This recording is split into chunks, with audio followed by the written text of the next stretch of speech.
sair, e hoje nós temos um dado econômico importante, acho que amanhã também, né? Hoje e amanhã. Hoje tem o PPI americano, que é a inflação ao produtor, e amanhã tem o CPI. Mas hoje, às 15 horas, tem a ata do FONC, que é a ata, um documento que vai ter aí informações, debates que eles fizeram na reunião de setembro. Então, o dia vai ser bastante importante de acompanhar, tanto a inflação ao produtor quanto a ata do FONC. Amanhã é o CPI, né? Esse, prometo que eu não vou bater na mesa, eu não vou desligar a câmera, eu vou estar bem tranquilo, eu não vou me exceder, mas é o dado mais importante de todos. A inflação é o que vai determinar se o Fed vai continuar com essa agressividade na alta do juro ou se ele vai ficar menos agressivo. Vamos ver. Me diz uma coisa, deixa eu só banir aqui um golpista aqui, que tem no Facebook aqui. Me diz uma coisa, qual a tua expectativa para a inflação amanhã? Tu acha que, com base nos últimos dados aí de payroll e tudo mais... Tem várias coisas que a gente precisa analisar dentro da inflação americana, né? São várias categorias, são vários tipos de bens e serviços diferentes que estão vivendo períodos diferentes. Que nem a do Brasil ontem, né? A gente teve deflação de novo no Brasil. Aí muita gente fala assim, pô, não, mas a deflação do Brasil foi causada especialmente por conta dos cortes de ICMS. Não é só isso que está acontecendo. Os alimentos estão caindo também. E a inflação alimentícia, que é muito preocupante para quem é uma família que não tem muitos recursos, né, para essa classe social. Com a inflação alimentícia caindo, você tem inclusive um efeito sobre as eleições também. Tá? Isso pode influenciar eleições. Mas ninguém cortou ICMS de alimentos, não tem nada disso. Nós estamos vendo uma mudança na inflação do Brasil. Agora, falando dos Estados Unidos, uma coisa que me preocupa bastante é a inflação energética, porque o petróleo voltou a subir. Isso pode influenciar na inflação como um todo. Mas dentro do core, que é o núcleo da inflação americana, eu vou estar de olho em shelter, que é moradia. Porque a inflação de moradia, que é causada tanto pelo preço dos imóveis quanto pelos aluguéis, continua acelerando, mesmo depois que as casas começam a desacelerar, os preços começam a desacelerar. Então eu estou de olho bastante nisso. Eu não acho que a inflação vai desacelerar tão fácil assim, tão rápido, e que as coisas vão continuar um pouco complicadas, difíceis, até elas melhorarem. Eu concordo contigo, cara. Eu acho que a gente vai passar por um período bem cabuloso aí. Eu até queria mostrar aqui no gráfico para vocês do S&P 500 rapidamente. Pessoal, vocês estão vendo essa linha vermelha aí e essa barra verde aqui? Eu coloquei um suporte aqui, a gente chama de suporte majoritário, que inclusive ele fez bear trap na semana passada, no início da semana passada, e depois ele devolveu tudo no restante da semana, né? Então ele tentou iniciar um respiro, ensaiar um respiro no mercado, e muito por conta dos dados de payroll, né, e a expectativa veio bem abaixo do que o pessoal estava esperando. A gente viu praticamente o mercado defendendo no início da semana, com notícias mais a favor da contração econômica, e no final da semana veio contra a contração econômica, né, como se fosse um mercado ainda expansionista. Então o mercado reagiu muito mal, com muita queda, e nós temos aqui em 3.600 pontos, aquilo que eu acho que é um dos suportes mais importantes que precisariam ser mantidos para o final do ano para ter um respiro de final de ano. Se ele perder, ele vai entrar em uma nova pernada de baixa, né, já ainda esse ano, e a gente poderia ver o S&P 500 cair para 3.200, que é um dos nossos alvos, né, Igor? Pro longo prazo, 3.200 aí no S&P 500 é um dos alvos comprador aí de desespero. Mas o Fundo Monetário Internacional ontem, eles trouxeram, acho que foi um relatório, né? Que falaram, inclusive, que a recessão, que nós estamos num grande risco de recessão econômica, isso a gente já vem falando há meses aqui, e que essa recessão econômica pode durar até 2026. Então, que poderia levar 2 anos para eles conseguirem controlar de fato a inflação. E, cara, agora de madrugada, no calendário econômico aqui, eu estava dando uma olhada, saiu o PIB anual e o mensal do Reino Unido, e nós vimos aqui ele vir bem abaixo, né? Então o PIB veio bem abaixo já do que era a expectativa do mercado, então vindo num cenário muito pior, mais contracionista do que o esperado. E aí você vê, tipo, a produção industrial extrativa aqui, por exemplo, 1,6 negativo, né? Bem abaixo do 0,2%. Então, são dados aí que mostram para a gente que não tem nada de controle inflacionário e que a coisa tende a se apertar cada vez mais, né? Referente ao FMI, eles divulgaram dois relatórios ontem, um sobre atividade econômica e inflação, o outro sobre mercados. Para o Brasil, nós estamos na contramão do mundo, já falo isso há muito tempo, tanto em Sim. crescimento quanto em inflação. Nossa inflação está muito menor do que a grande maioria dos países do mundo. Para 2022, né? E para crescimento, esperado aí pelo menos 3% de crescimento para esse ano e 1% para o ano que vem. Lembrando que é muito difícil prever crescimento para o ano que vem, porque tem tanta coisa acontecendo, tem tanto risco no ar, que acho que não vale nem a pena gastar energia com isso. Países desenvolvidos hoje estão crescendo muito menos do que costumavam crescer.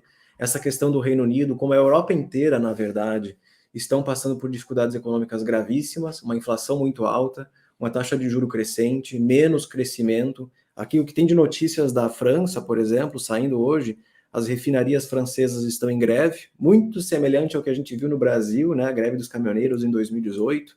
Estamos vendo hoje, num país desenvolvido, problemas de países subdesenvolvidos. Greve nas refinarias, o país está ficando sem combustíveis, simplesmente desequilibrado, tá? A economia desequilibrada. E aqui a gente está tranquilo, na minha opinião. E aí sim, para crescimento econômico, a FMI alertou que vão ser aí alguns anos de desaceleração da atividade, possível recessão, os riscos são cada vez mais altos, e para controlar a inflação vão precisar pelo menos aí 2 anos de políticas monetárias mais contracionistas, fazendo com que os preços dos ativos caiam no meio do caminho, né?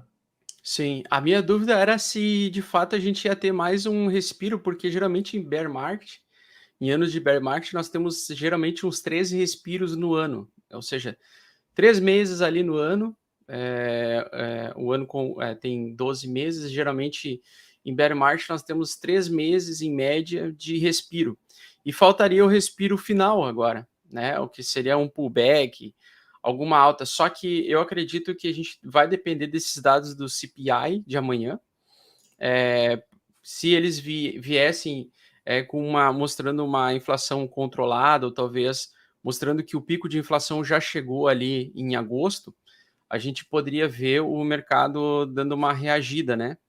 E eu estou assim, um pouco na expectativa de amanhã ver se eu vou ficar comprado para esse final de ano por um período de pullback ou não, ou se nós vamos perder realmente os suportes aí majoritários de S&P 500, Nasdaq e assim por diante. Eu acho que a Nasdaq está bem mais feia do que o S&P 500, por exemplo, e é um gráfico que eu estou olhando bastante. Ela é mais sensível à taxa de juros, né? As empresas de tecnologia são mais sensíveis à política monetária, então por isso que Nasdaq sofreu bem mais do que S&P esse ano. S&P 500 no gráfico semanal está em cima da média de 200, né? Que é uma média muito rara do S&P tocar. E as últimas vezes que ele rompeu essa média de 200 no semanal foi em 2020, 2008, 2001, nas grandes, né, crises ou bolhas. Então é um momento bem decisivo para o mercado. Na minha opinião, é muito difícil se segurar, porque a gente não lê notícias boas, notícias positivas. Até alguém me falou esses dias o seguinte: o consenso do mercado está tão para um lado, isso é, pessimismo, tem que vender, se não ter caixa, né? Enfim, que a princípio, nesses momentos, a melhor coisa a fazer é o contrário, é começar a comprar e se posicionar. Só que quando a gente olha para o cenário macro, não tem absolutamente nada de bom acontecendo. Não tem nenhuma perspectiva de melhora, né? Então, assim, a inflação continua forte, o mercado de trabalho americano continua apertadíssimo, né? O desemprego caiu para 13,5%. A meta do Fed para o desemprego é de 4,4%. Ele precisa fazer o desemprego aumentar. Ele precisa. Eu sei que isso soa muito esquisito, muito ruim, mas a política monetária funciona dessa forma. Você vai desacelerar a economia, desacelerar o mercado de trabalho, fazendo com que o desemprego aumente e os preços caiam. E a inflação salarial americana é outro problema, né? A inflação salarial elevada é ótimo para a população, pessoas ganhando salários cada vez maiores, mas para uma economia como um todo, Isso não é nem um pouco positivo. E demora muito tempo para isso desacelerar, né? A inflação de serviços lá fora, mesma coisa. A inflação cada vez maior. Eu não acho que, em questão de poucos meses, tirando um juro de 0% para 13,5%, 4%, seja o suficiente. É preciso um período muito extenso de políticas monetárias contracionistas para desacelerar a inflação. Então, por enquanto, fica muito difícil avaliar esse cenário. Sem esquecer que a partir de amanhã, a partir de hoje, começam a ser divulgados os balanços das empresas do mercado americano. Acabou Exatamente. de sair aqui, ó, Os hoje de balanços manhã, de banco. bancos são amanhã, hoje saiu da PepsiCo, tá?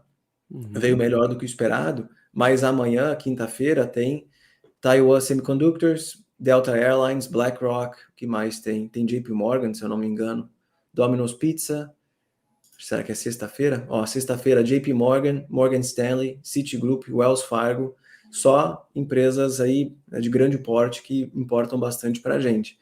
Então, a Uhum. depender do que acontecer com esses resultados, que devem piorar no terceiro trimestre e principalmente no quarto trimestre, O quarto trimestre acho que vai vir paulada.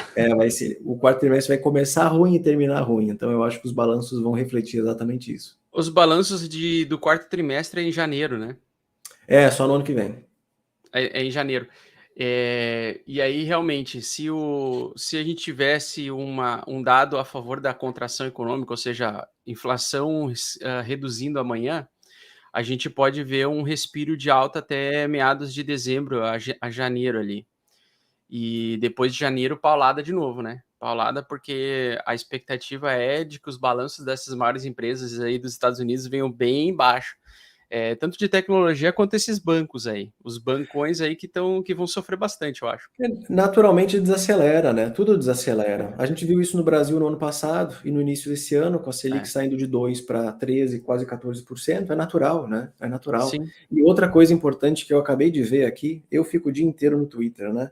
Então aqui Uhum. eu tenho, não sei se vocês vão conseguir ver, tem um tweet aqui que o serviço da dívida das economias, das empresas, enfim, está crescendo muito. Ou seja, Uhum. os países são endividados, têm dívidas muito grandes. Eles precisam pagar o juro dessa dívida. Como as taxas de juros estão subindo, o custo da dívida fica cada vez maior. É uma bola de neve muito grande. Esse é um tipo de problema que só países subdesenvolvidos sofria. Brasil, era a Índia, era México, era o Peru e o cacete. Agora nós estamos vendo países desenvolvidos sofrendo de problemas de países subdesenvolvidos. É muito engraçado. Então, Isso é assim, muito legal. tem muita coisa acontecendo. Eu digo para vocês que o cenário não é fácil.